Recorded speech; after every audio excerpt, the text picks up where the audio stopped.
The teacher did a lot of the experiments and showed us a lot of stuff instead of us doing it. We were just told how you do it and what it's like to do it, but we didn't actually experience it. The teacher would just stand there and tell you stuff, and then you'd have to write it down. We just were really bored and it just wasn't fun at all. It goes in one ear and out the other because you haven't actually done it.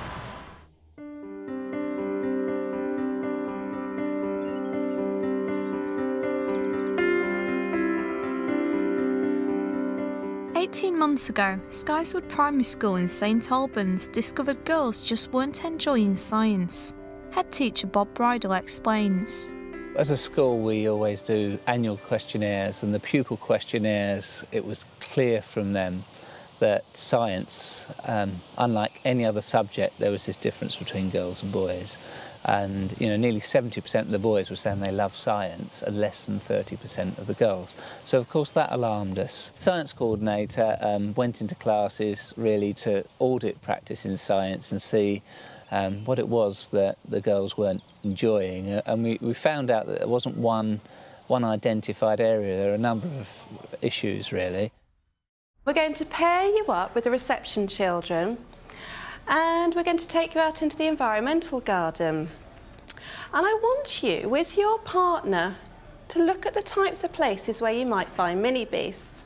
The audit discovered that, as well as girls finding certain topics boring, there was a culture of aversion towards risk-taking among them, a quality that's essential in science.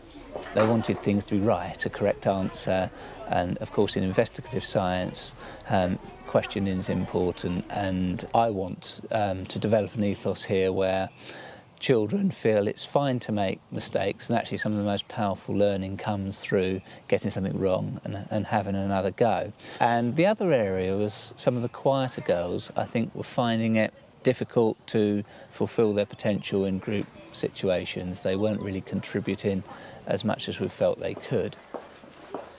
To try and turn around the girls' attitude to science, the school introduced a number of concepts, including more visits out and more science-related visitors in. One innovative idea was class pairing in core subjects. Taking the idea from buddy reading, the school decided to pair up older and younger classes in science, a concept that not only ensures older pupils really understand the subject in order to model to their young peers, but particularly appeals to girls, and it's working really well. Okay then, so what sort of beasts do you think you're going to find in this place? Because this is what sorts of beasts would live here? Don't remember. Maybe some ants, because they like the soil habitat. I just saw a frog. Another area within the school was looking at self-evaluation and going back to this idea that some children find it quite difficult to accept that you can make mistakes. Throughout the school we've looked at self-evaluation and tried to develop strategies where we encourage children to have a go, and that if they make a mistake that's no big deal. There's quite a few with blue heads. Marika, what do you think lives in the water? Look, Frog, baby. yeah, frogs could live in there. Wow. Because frogs like water, don't they? They like swimming. The frogs like swimming. Yeah, it's lovely, isn't it? Do you like swimming? Should we get back to Alex now? I found another slug. Look, Oliver. And I found a little bug, and I found another lizard. Look, Oliver, look. What's that? A woodlouse. You know their skeleton? It's on the outside, which makes a big shell so they don't get hurt. So, like, we have our skeleton on the inside, and they have theirs on the outside, so they don't get hurt. It's clever. It's quite clever, isn't it? And they can roll up into a ball if they get into trouble. Do you know how many legs an ant has? No. 3 on each side, so it's got 6 legs together. I think pairing up with other classes does help, because especially for the younger children, because they're learning from us instead of learning from a teacher, which sometimes can be a bit intimidating, whilst it also helps because you're teaching someone else and you've got to really understand what you're saying and not saying something that's not true. It's very slimy. Yeah. Look. It's leaving a trail on you. Yeah. A trail. of slime. Isn't it beautiful, Jessie? It was very small and agile, wasn't it? Slow. Today, the children have actually seen newts and frogs, which we haven't seen in the past. The descriptive language that's coming out from the children, not just the Year 6s that are modelling the language to the reception children, but they're actually taking on board the language as well. It's been fantastic. I found 2 frogs and another frog. To truly enable the practical science that the girls wanted to take place, the school also developed an environmental area from an unused patch of land. When I first came here as a head 3 years ago, it was very overgrown, and some parents were really keen to do something with this area. We found that BBC Breathing Places Award, we could actually put in an application. The school council worked really hard on that, and the children were wonderfully proud when they won £10,000, and that was really a starting point for us. It's cute, isn't he? It's a new one. I put him back in his hole now, here, and he's had a very busy day. That's his hole, that's a new hole. Oh, there he is. Like the birds might eat some seeds, and then when they go to the toilet, they would drop. They might drop into like the soil in here, and then they could, like, when they're in there, they germinate, which is another word for grow, into bigger seeds. Some could be bad, like they could be weeds or something. Look, a part of a leg. Yeah. Or there could be some sort of plants. Let's see the half of the egg. There. I think that's just a stone. It looks like an egg. I see. The girls' attitudes have certainly changed, and we've bridged that gap between boys and girls. We've now got 80% of children saying they think science is fantastic. Interestingly, boys are still slightly more positive than the girls, but it's less than 5%. So we've really narrowed that gap. My favourite thing in science is light. Mine's probably the healthy eating. I would say doing experiments. Doing the experiments on dissolving. Probably like plants and life, because it's really interesting how things can like reproduce and like live. This afternoon, Year 6 are doing an experiment that relies on them recalling their learning from the last few months.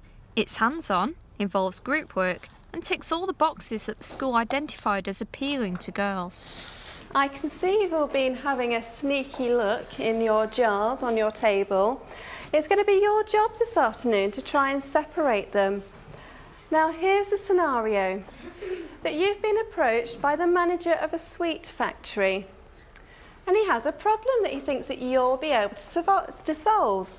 The floor of the factory gets coated every day with a layer of sweet crumbs, iron filings from all the machines, sawdust and sand. Now all the sweepings at the moment just get thrown into the rubbish bin.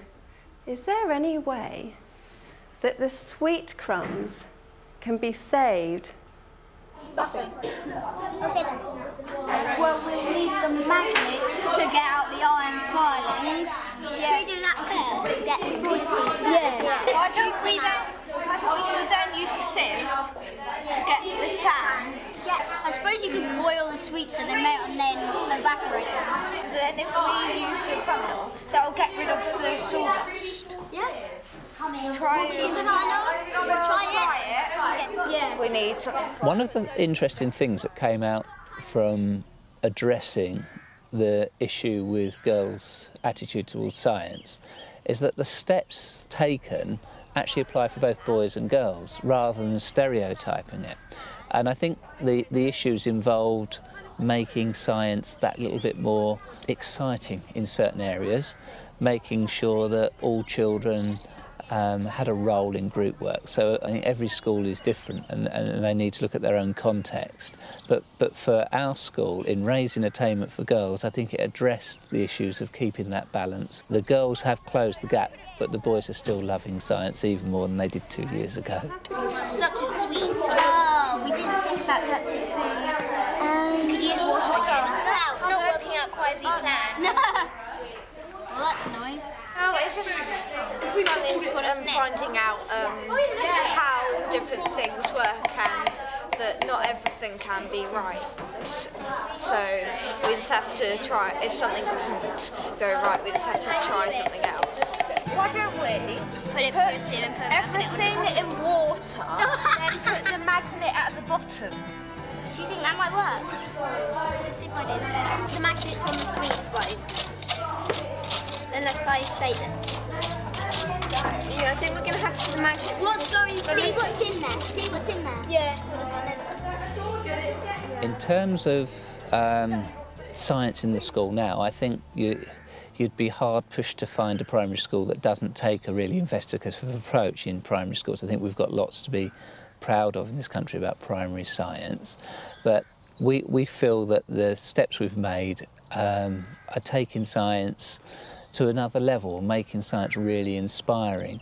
For example, in the topics where the children weren't that motivated, we had a fresh look at how we were delivering those topics. No, probably still stick to that probably. And then I think the important thing is firstly for schools to identify exactly where there are issues, and as we did with our science coordinator, go in and work with teachers and talk to girls, interview girls, find out what it is they like, find out what it is they're not so keen on. So once you've identified the issues, then working on a plan really to address those areas. And we worked very closely as a school, but we also involved the local secondary schools, and we had science specialists come in and work alongside us, and keep a dialogue going with the children. Well done, Year 6.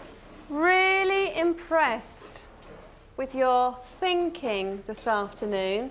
Can you explain how it's worked over here? You have managed to separate out every single item. So, number one, what did you do first? Sieved out the sand and the iron fillings, and then we used the magnet to get out all the iron, sawdust and the boiled sweets into warm water. With a spoon we got all the sawdust out, and then we made the sweets so they dissolve and stirred them round, and then going to evaporate off the water, so you're just left with the sweets. Okay, fantastic, well done. And who better to sum up their attitude to science now than Skyswood's girls? I have noticed a change in the attitude because I think girls realise that it's not just about digging around in soil and listening to teachers talk, it's about doing stuff and proving things to each other. They're fun, and I like the practical kind of things that we do. The girls do like being a bit more adventurous in science. I really like the environmental garden because we can come out and look at how things grow, and like we can see like bees pollinating it in the summer. We could actually help the younger ones. It's nice to know what they'd be up to and what we could do to help them improve their science. I think girls are braver in science because before you just they think you can't make a mistake because, well, then you're failed. But you don't fail in science because you learn from your mistakes, and it's better than learning from the mistakes than just getting everything right all the time and not learning what could have happened and how you could resolve it.